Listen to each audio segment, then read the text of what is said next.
नमस्कार दोस्तों, कैसे हैं आप लोग। तो आज मैं डिस्कशन करने वाला हूँ एक्साइड इंडस्ट्रीज कंपनी के बारे में। तो Exide industries limited basically India की एक पॉपुलर बैटरी मैन्युफैक्चरिंग कंपनी है।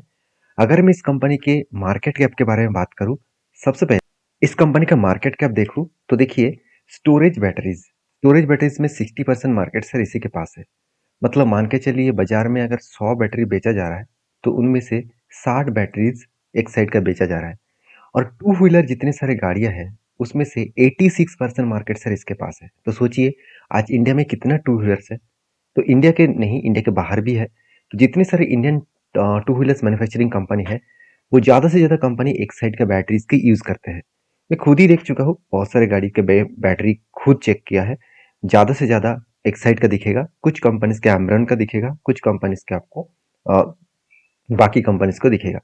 तो बेसिकली 86% का मतलब होते हैं, देखिए 100 गाड़ियों में अगर बैटरी लगा, एक साइड का बैटरीज, सॉरी, 100 गाड़ी अगर मार्केट में चल रहा है, उसमें से 86 गाड़ीज में एक साइड का बैटरीज लगा गया है। तो सोचिए कंपनी में कितना स्टेबिलिटी है और कितना स्ट्रेंथ है। और आप सभी जानते हैं, बैटरीज का डिमांड जिस तरीके से बढ़ रहा है, अपकमिंग टाइम्स में और भी ज्यादा हाई ग्रोथेबल होने वाला है।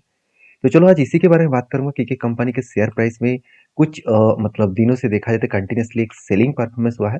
तो जब भी टॉप लेवल में कुछ इस तरीके से शूटिंग स्टार जैसे कैंडल बना था, तभी मैंने आपको एक वीडियो बना के शेयर भी किया था कि यहाँ से एक करेक्शन होने का चांसेस रहेगा। और मैंने कुछ सपोर्ट लेवल, रेजिस्टेंस लेवल आपको बताया था। तो इसी अगेंस्ट में मुझे एक शानदार पोजीशन भी देखने को मिला।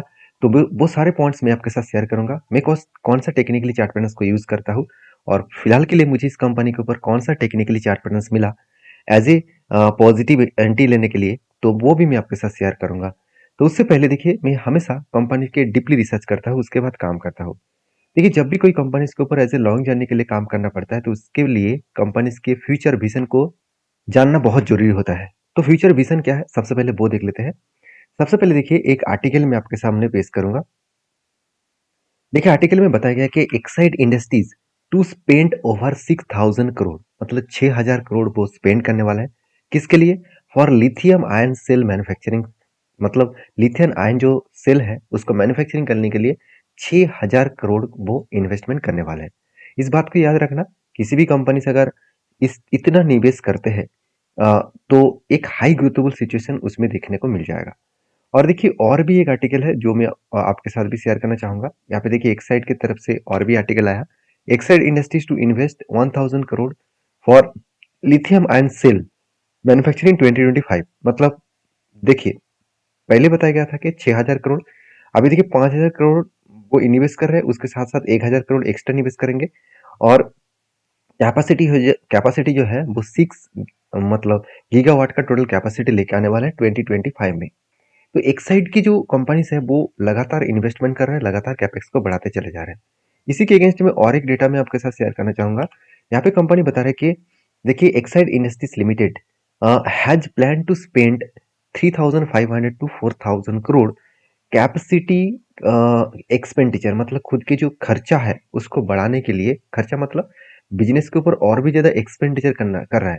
मतलब सोचिए, मान के चलिए मेरा एक शॉप है और मुझे एक दूसरा शॉप खोलना है, तो मुझे तो एक्स्ट्रा खर्चा करना पड़ेगा। तो यहाँ पे इसको कहा जाता है कैपिटल एक्सपेंडिचर। मतलब मेरे कैपिटल को कहाँ पे एक्सपेंस किया हो वो देखना है। तो यहाँ पे कंपनी इतना खर्चा करने वाला है खुद के बिजनेस को इन्वेस्टमेंट करने के लिए, और वो भी 2025 से 2026 के अंदर अंदर। इसके अंदर लिथियम आयन बैटरी का जो मैन्युफैक्चरिंग सेल है, उसके लिए भी प्लांट बनाने वाला है।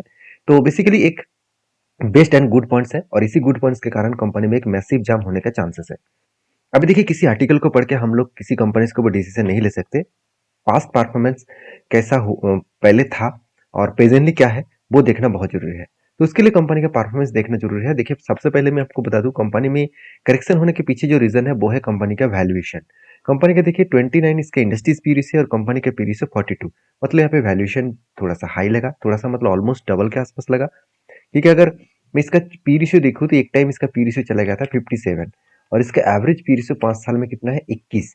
तो 21 से अभी कितना चल रहा है, 41। तो ओवरऑल डबल के आसपास है। मतलब और भी करेक्शन होने का चांसेस है, क्योंकि पी रेशियो अगर ज्यादा हो तो वहां पे करेक्शन होने का चांसेस बढ़ जाते हैं। अभी फिर भी मैं एक चीज और भी देख लेता हूँ, प्राइस टू बुक वैल्यू यहाँ पे भी क्या हालत है। देखिए, प्राइस टू बुक वैल्यू बता रहा है कि एवरेज है 2, और कंपनी का currently price to book value चल रहा है 2.7। सॉरी 2.7 के आसपास। तो ओवरऑल यहाँ पे भी प्राइस टू बुक वैल्यू भी हाईएस्ट है लास्ट 5 ईयर्स में। तो एक मैसिव करेक्शन होने का चांसेस तो है। तो बाकी कंपनी के ऊपर कर्जा ना के बराबर है, इनकम भी अच्छा हो रहा है। कंपनी का आरओसी आरओई में थोड़ा सा वीकनेस देखने को मिला। क्वार्टरली रिजल्ट जो है फाइनली वो रिजल्ट इस बार आ चुके हैं। तो रिजल्ट के बारे में बात करूं तो देखिए लास्ट ईयर में कंपनी का 4,372 करोड़ के आसपास सेल्स था। इस बार 4,450 करोड़ के आसपास सेल्स है। मतलब सेल्स और एक्सपेंस के हिसाब से देखा जाए तो कंपनी के ऊपर सेल्स और एक्सपेंस बहुत शानदार तरीके से यहाँ पे मेंटेन्स हो रहा है। उसी के अगेंस्ट में कंपनी इस बार अच्छा खासा प्रॉफिट भी किया। ऐसे नहीं कि कंपनी का प्रॉफिट कम हो गया। देखिए कंपनी हमेशा एक ही रेंज के हिसाब से प्रॉफिट कर रहा है। दो एक मतलब एक 195 करोड़, 140 करोड़, 270 करोड़ और साथ ही साथ यहाँ पे देखा जाए तो 233 करोड़। तो एक ही रेंज के हिसाब से कंपनी प्रॉफिट को मेंटेन कर रहा है। तो एक गुड साइन है किसी भी कंपनी के लिए। तो अभी कंपनी के सालाना डिटेल्स में आपको दिखाऊंगा। देखिए सालाना आपको कंपनी का हमेशा इसी तरीके से सेल्स दिखेगा। सर इस बार कंपनी का प्रॉफिट वीकनेस हो चुके हैं। प्रॉफिट में थोड़ा सा चेंजेस होना जरूरी है। तो फिर भी कंपनी देखिए अच्छा खासा रिटर्न भी जनरेट करके दिया। और कंपनी के सबसे मजेदार बात यही है कि जो लोग सोच रहे कि कंपनी का कर्जा बढ़ चुके हैं, अभी इस जगह पे क्या करूं। देखिए मैं एक चीज बता दूं, कंपनी का कंटिन्यूसली जो कर्जा है वो उतना हाई लेवल में ग्रोथ नहीं हुआ। अभी 1800 करोड़ का कर्जा है, वो इजीली वो मिटा सकते हैं क्योंकि उसके हाथ में रिजर्व 13,000 करोड़ है और हाथ में फिक्स्ड एसेट भी 4,000 करोड़ है। तो इजीली इस पैसे को मिटा सकते हैं जो कंपनी ने कर्जा लेकर रखा है। मुझे इस कंपनी के दो पॉइंट्स बेस्ट लगा, दो पॉइंट्स मैं आपके साथ शेयर कर रहा हूँ। वो है CWIP। अभी CWIP होता क्या है, एक एग्जाम्पल की तरफ से सोचते हैं हम लोग। तो CWIP का मतलब होते हैं एक्चुअली फुल फॉर्म है कैपिटल वर्किंग इन प्रोसेस। मतलब मेरे पास मान के चलिए 500 रुपीज है और मेरा बिजनेस तो ठीक ठाक चल रहा है, प्रोडक्शन भी हो रहा है। तो मुझे लग रहा है कि इस बार प्रोडक्शन ज़्यादा कर लेना चाहिए क्योंकि अभी मैं ज़्यादा प्रोडक्शन कर लूँ, नेक्स्ट टाइम अगर मुझे ज़्यादा ऑर्डर्स आए तो वो उसको फिलफिल कर पाऊँ। और अभी अगर मैं प्रोडक्शन ज़्यादा कर लूँ तो मुझे एक्सपेंस भी कम पड़ेगा। तो इसलिए मैं क्या कर रहा हूँ, इस 500 रुपीज़ जो मेरे पास था, इस 500 रुपीज़ को मैं फिर से ऑनगोइंग प्रोसेसिंग में लगा रहा हूँ, मतलब कुछ प्रोडक्शन बढ़ाने के लिए लगा रहा हूँ। तो इसी को कहा जाता है CWIP। तो कंपनी क्या करे, खुद के जो प्रोडक्शन है उसके बाद भी कंपनी एक्स्ट्रा पैसा लगा रहा है प्रोडक्शन बढ़ाने के लिए। तो खुद के प्रोडक्शन बढ़ाने के लिए, बिजनेस को बढ़ाने के लिए पैसा इन्वेस्ट कर रहा है। तो वो कितना किया, इस बार हाईएस्टली इन्वेस्टमेंट किया 2,400 करोड़ के आसपास। तो एक गुड साइन है। दूसरा साइन क्या है, कंपनी इन्वेस्टमेंट में अच्छा खासा कर रहा है। और एक चीज यहाँ पे आपको देखना चाहिए, देखिए कंपनी के ऊपर ट्रेड रिसीवेबल, कंपनी को कितना प्रोजेक्ट मिला। देखिए पिछली बार का जो प्रोजेक्ट था उससे भी ज्यादा कंपनी को इस बार प्रोजेक्ट मिला। तो जितना कंपनी का काम मिलेगा उतना ही तो वो प्रोडक्शन कर पाएंगे, उतना ही तो वो मैन्युफैक्चरिंग करेंगे। तो यहाँ पे कंपनी का सारे पॉइंट्स तो ठीक ठाक ही देखने को मिल रहा है। सर एक पॉइंट्स मुझे थोड़ा सा यहाँ पे चेंजेस होता देखने को मिले। जैसे देखिए एफएस ने क्वांटिटीज को कंटिन्यू किया, डीएस ने 1% का क्वांटिटी को बेच दिया और बाकी पब्लिक के पास तो सेम टू सेम हालत है। और प्रोमोटर के पास भी अच्छा खासा यहाँ पे प्रोमोटर के पास डेटा देखने को मिला। मतलब कंपनी के ऊपर सेल्स ग्रोथ, कंपनी के ऊपर प्रॉफिट ग्रोथ, कंपनी के ऊपर देखा जाए तो रिजर्व सरप्लस सब कुछ तो बराबर देखने को मिला है। तो अभी चलो कंपनी का चार्ट क्या बता रहा है वो एक बार देख लेते हैं। सबसे पहले मैं चार्ट को अगर एक मंथ के हिसाब से चार्ट देखूं तो कंपनी का हालत क्या है।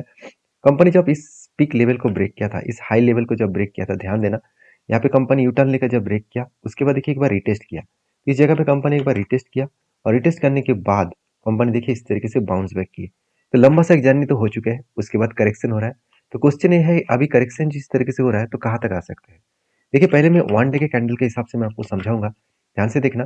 कंपनी अगर करेक्शन होता रहे तो यहाँ पे देखिए स्ट्रांगली इसका जो मतलब सपोर्ट लेवल था वो लेवल को कंपनी ब्रेक कर चुके हैं।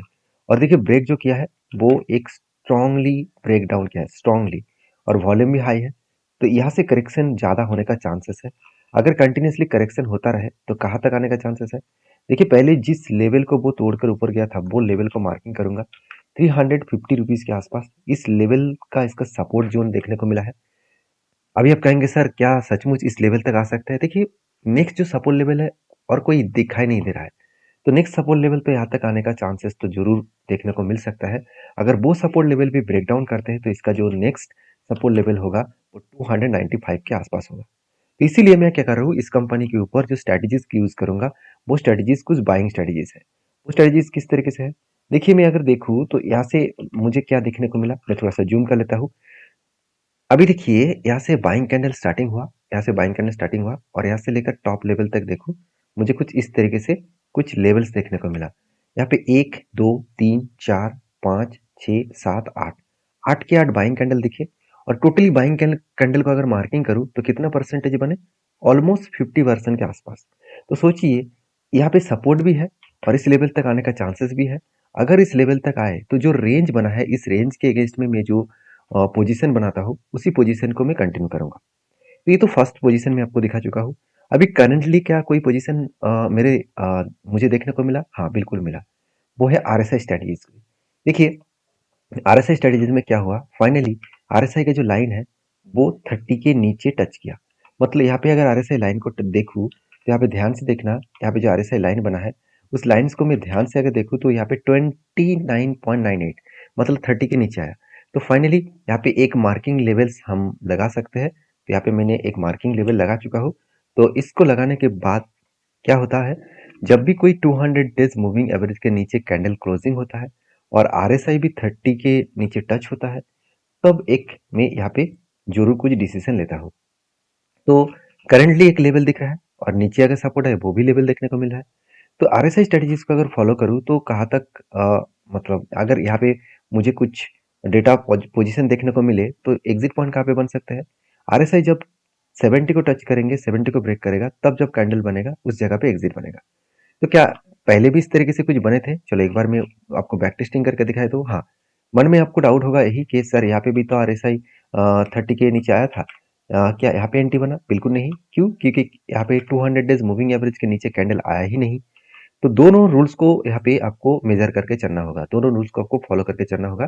देखिए यहाँ पे आया था, यहाँ पे देखिए, यहाँ पे आपको बिल्कुल दिखाऊंगा। देखिए सबसे पहले देखिए यहाँ पे कितना बना, इस जगह पे पोजीशन 200 डेज नीचे आया और यहाँ पे आरएसआई भी 70 के नीचे आया, सॉरी 30 के नीचे आया। तो यहाँ पे कैंडल से मैं कहाँ तक होल्ड करूंगा? यहाँ पे देखिए पोजीशन जो क्रिएट हुआ है इस जगह पे, तो इस जगह तक मैं अगर देखूँ तो ओवरऑल यहाँ पे कितना पोजीशन बना, 20% के आसपास, और वो भी 39 डेज में। उसी तरीके से अगर प्रीवियस डेटा को देखो, यहाँ पे भी देखिए बना था। यहाँ पे जो कैंडल बना था अगर उसको मैं मार्किंग कर लूँ तो एक बार देख सकते हैं यहाँ पे फाइनली कहाँ पे बना, इस जगह पे, इस जगह पे बना था और फाइनली टारगेट कहाँ पे हुआ, इसी जगह पे। तो ओवरऑल यहाँ पे कोई टारगेट नहीं मिला। 165 दिनों में 1% के आसपास टारगेट मिला, मगर उससे पहले एक पोजीशन बना था, शानदार पोजीशन बने थे। और वो पोजीशन के हिसाब से बात करूँ तो यहाँ पे एक पोजीशन बना और फाइनली यहाँ पे एक टारगेट पोजीशन बना। तो कितने बना? 11% सिर्फ 50 दिनों में। उसी तरीके से देखिए कंटिन्यूसली आप इसको बैक टेस्टिंग करके देख सकते हैं। तो हमेशा मैं इसीलिए आपको बार बार बोलता हूँ कि किसी भी कंपनी को काम करने से पहले इस सारी चीज़ों को आपको फॉलोअप करना होगा। जैसे यहाँ पे भी पोजीशन बने थे, कुछ इस लेवल में बने थे। चलो एक बार मैं वो लेवल भी दिखा देता हूँ। यहाँ से बने थे और इसका पिक लेवल कुछ इस तरीके से बने थे। तो 12% का रिटर्न मिला सिर्फ 36 डेज में। तो हमेशा मैं आपको बोलता हूँ कि किसी भी कंपनीज को वो टेल लेने से पहले इस तरीके से स्ट्रैटेजीज को आपको बैक टेस्टिंग करना होगा। उसके बाद आपको डिसीजन लेना होगा। देखिए मेरे तरफ से कोई भी बाय सेल का रिकमेंडेशन होता नहीं है, क्योंकि मैं कोई सेबी रजिस्टर्ड तो पर्सन हूँ नहीं। मैं हमेशा आपको एजुकेशन पर्पस में सारे पॉइंट्स मेरे इतने साल के एक्सपीरियंस के हिसाब से शेयर कर रहा हूँ। अगर आपको काम करना है, एक बार आपका फाइनेंशियल एडवाइजर के साथ बातचीत करके काम करिए। तो मिलते हैं नेक्स्ट वीडियो में, तब तक के लिए धन्यवाद।